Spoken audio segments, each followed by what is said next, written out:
cannot be competent unless you build some resilient industry in the country. So that was the original aim of building industry parks.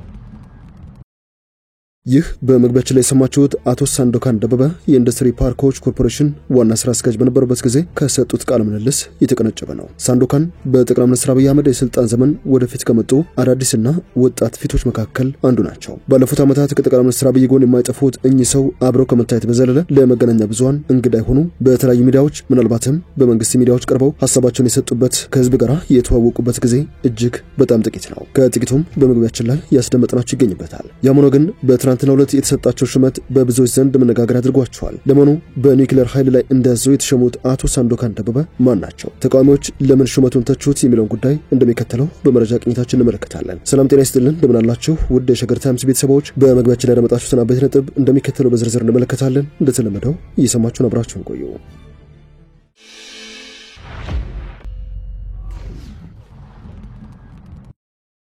ለሁለት ዓመት የጠቅላይ ሚኒስትር አብይ አህመድ ልዩ ጽህፈት ቤት ኃላፊ ወይም ቺፍ ኦፍ ስታፍ ሆነው ያገለገሉት አቶ ሳንዶካን ደበበ በትናንትናው ዕለት የማቋቋሚያ ደንቡ የተጸደቀለትን የኢትዮጵያ የኒውክሌር ኃይል ኮሚሽንን በኮሚሽነርነት እንዲመሩ ተሾመዋል። አቶ ሳንዶካን ከፍተኛ የመንግስት ኃላፊነት ሹመት ሲያገኙ በ5 ዓመታት ጊዜ ውስጥ ለአራተኛ ጊዜ መሆኑ በብዙዎች ዘንድ መነጋገሪያ ሆኗል። ጠቅላይ ሚኒስትር አብይ አህመድ አቶ ሳንዶካንን ከትናንት ማክሰኞ ጥቅምት 4 ጀምሮ የኢትዮጵያ ኒውክሌር ኃይል ኮሚሽን ኮሚሽነር አድርገው መሾማቸውን ያስታወቀው የጠቅላይ ሚኒስትር ጽህፈት ቤት ነው። ጽህፈት ቤቱ ይህንን ሹመት ይፋ ከማድረጉ 2 ሰዓት አስቀድሞ ባሰራጨው መረጃ የሚኒስትሮች ምክር ቤት በትናንትናው ዕለት ባደረገው መደበኛ ስብሰባ አዲሱን የኮሚሽን መስሪያ ቤት የሚያቋቁም ደንብ ማጽደቁን አስታውቆ ነበር። ኮሚሽኑ ኢትዮጵያ የኒውክሌር ቴክኖሎጂን ከዓለም አቀፍ ማዕቀፎች በተጣጣመ መልኩ ለሰላማዊ መንገድ ለመጠቀም የምታደርገውን ጥረት የመምራትና የማስተባበር ኃላፊነት የተጣለበት ነው። አቶ ሳንዶካን ይህን መስሪያ ቤት እንዲመሩ ከመሾማቸው አስቀድመው በተለያዩ የመንግስት ተቋማት ላለፉት 14 ዓመታት ሰርተዋል። ለዚህም ይመስላል ተቋሚዎች በ5 ዓመታት ውስጥ ለ4 ጊዜ ሹመት ያገኙት አቶ ሳንዶካን ደበበን በተመለከተ በአዲሱ ስልጣን የሚኖራቸውን ሚና ጥያቄ ምልክት ውስጥ ሲያስቀምጡ ይታዩት።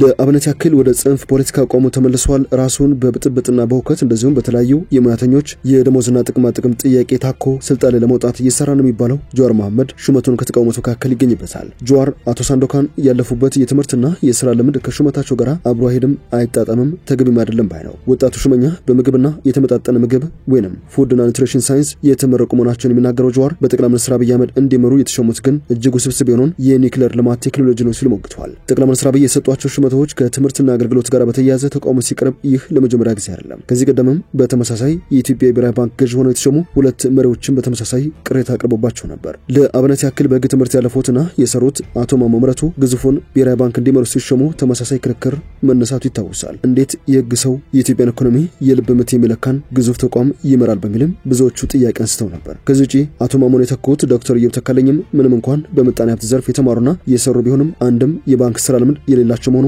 ባለፉት ጥቂት ሳምንታት ጥያቄ ያስነሳ ጉዳይ ነበር። ከዚህ ባለፈ ገለልተኛ ባለሙያ ይሾምበታል ተብሎ በሚጠበቀው የብሔራዊ ባንክ ገዥነት የተሰጣቸው ፖለቲካዊ ሹመት ነው የሚል ክርክር መነሳቱም የቅርብ ቀናት ውስጥ ነው። ያሞኔ በ2001 ዓ.ም ከሐረማያ ዩኒቨርሲቲ በምግብ ሳይንስና በምርት አሰባሰብ ቴክኖሎጂ የመጀመሪያ ዲግሪያቸውን ያገኙት አቶ ሳንዶካን ከ2 ዓመት በኋላ ከአዲስ አበባ ዩኒቨርሲቲ በምግብ ሳይንስና ኒውትሪሽን ሁለተኛ ዲግሪያቸውን ይዘዋል። በዚህ ዓመት የብዝሃ ሕይወት ጥበቃ ኢንስቲትዩት የሚባለውን መንግስታዊ ተቋም በምርምር ሰራተኝነት ተቀላቅለዋል። በኢንስቲትዩቱ 3 ዓመት ለሚጠጋ ጊዜ ቆይተው አቶ ሳንዶካን ቀጣይ ማረፊያቸው የአዲስ አበባ ሳይንስና ቴክኖሎጂ ዩኒቨርሲቲ አስቱ ነበር። በዩኒቨርሲቲው ለአንድ ዓመት ከ4 ወራት ያስተማሩት አቶ ሳንዶካን ወደ መንግስት የሥራ ኃላፊነት ከመጡበት ህዳር 2007 ዓ.ም ጀምሮ በ7 መስሪያ ቤቶች ተሾሞ ሰርተዋል። አቶ ሳንዶካን የመጀመሪያውን ሹመት ያገኙት በሳይንስና ቴክኖሎጂ መረጃ ማዕከል ነው። ማዕከሉን ለአንድ ዓመት ከ3 ወራት በዋና ዳይሬክተርነት ከመሩ በኋላ በተመሳሳይ የሹመት ደረጃ ወደ ኢትዮጵያ አእምሯዊ ንብረት ጽህፈት ቤት ተዘዋውረዋል። ከዛሬው ጠቅላይ ሚኒስትር አብይ አህመድ ጋር ትውውቃቸው ይጀምራል የሚባለው ጠቅላይ ሚኒስትሩ ያኔ የሳይንስና ቴክኖሎጂ ሚኒስትር በነበረበት ጊዜ ያንድ የመረጃ ማዕከል ዳይሬክተር ሆነው በሰሩበት ጊዜ ነበር።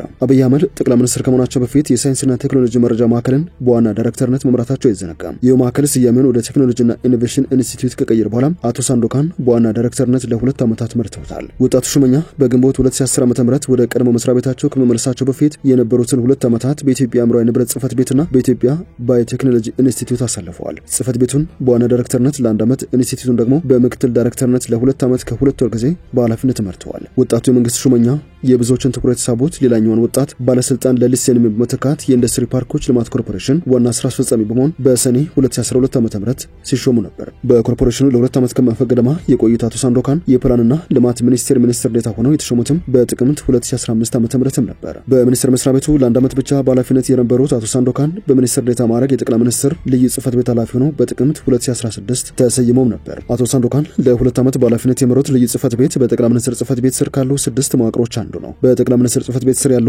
ሌሎች መዋቅሮች የብሔራዊ ደህንነት ምክር ቤት፣ የቀዳማዊት እመቤት ጽህፈት ቤት፣ የፕሬስ ሴክሬታሪያት፣ የፖሊስና የአፈጻጸም ክትትል ክፍል እንደዚሁም የሪፐብሊኩ ጠባቂ ናቸው። በስራቸው ጸባ ምክንያት ጠቅላይ ሚኒስትሩ በሚገኙባቸው የሀገር ውስጥና የውጭ ሀገራት ሁነቶችና ጉብኝቶች ላይ ካጠገባቸው የማይጠፉት አቶ ሳንዶካን ኢትዮጵያ ከሩሲያ ጋር የኒውክሌር ኃይል ማመንጫ ለመገንባት የሚያስችል ስምምነት በተፈራረመችበት ወቅትም በቦታው ተገኝተዋል። ሁለቱ ሀገራት ስምምነቱን የተፈራረሙትም መስከረም 15 2018 እንደነበረ የሚታወስ ነው። የኢትዮጵያ መንግስት በ30 ቢሊዮን ዶላር ሊገነባ ካቀዳቸው ግዙፍ ፕሮጀክቶች መካከል አንዱ የኒውክሌር ኃይል ማመንጫ መሆኑን ጠቅላይ ሚኒስትር አብይ የህዳሴ ግድብ በተመረቀበት ጊዜ ይፋ ማድረጋቸው አይዘነጋም። ኢትዮጵያ የኒውክሌር ኃይል ማመንጫውን ለመገንባት መስከረም 15 2018 ከሩሲያ ጋር ስምምነት መፈራረሟ ከተነገረ በኋላ ኢትዮጵያ የኒውክሌር ቴክኖሎጂን ከዓለም አቀፍ ማዕቀፎች በተጣጣመ መልኩ ለሰላም መንገድ ለመጠቀም የምታደርገውን ጥረት የመምራትና የማስተባበር ኃላፊነት የተጣለበትን ኮሚሽን አቋቁማለች። ኮሚሽኑን በበላይነት እንዲመሩ ደግሞ አቶ ሳንዶካን ደበበ በትላንትናው ዕለት ተሾመዋል። ሹመታቸው በጥቂት ፖለቲከኞች ጥያቄ የተነሳበት ሆኖም አግኝተነዋል። በዚህ መሰረት አቶ ሳንዶካን የመጀመሪያው የኢትዮጵያ ኒውክሌር ኃይል ኮሚሽን ኮሚሽነር በመሆን እንዲመሩ በጠቅላይ ሚኒስትር አብይ አህመድ መሾማቸው ነው ይፋ የሆነው። ኢትዮጵያና ሩሲያ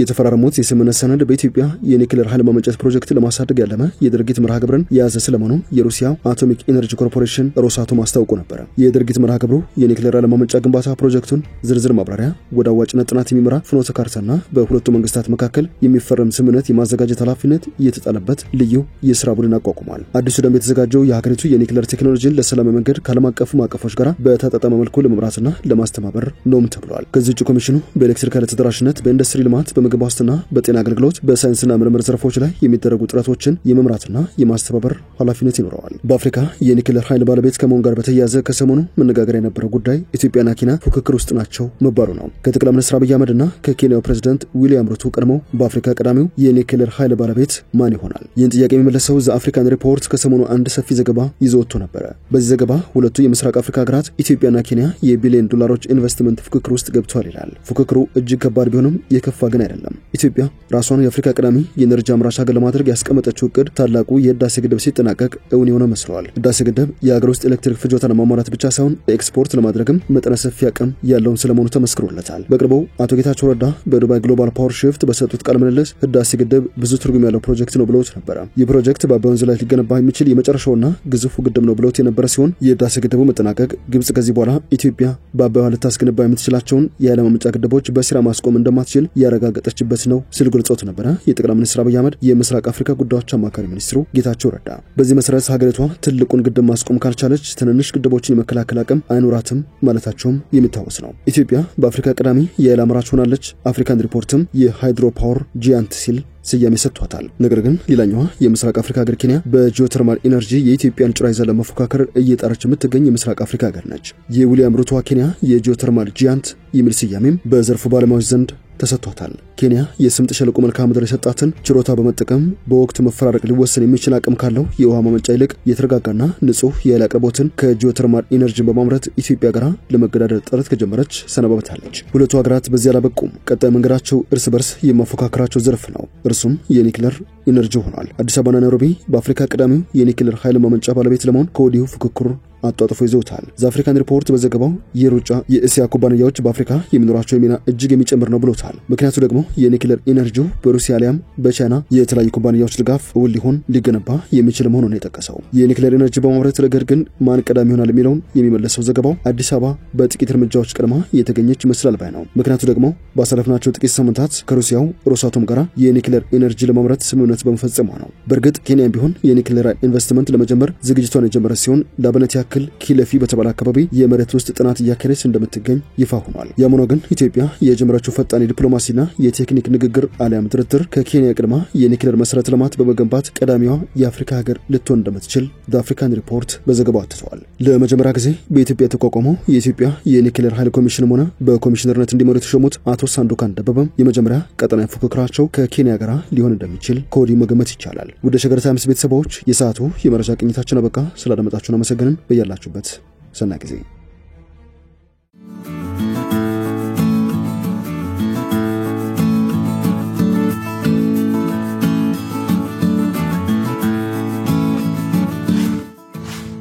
ሸገር ታይምስ ሚዲያን ሰብስክራይብ በማድረግና ደወሉን በመጫን ይከተሉን።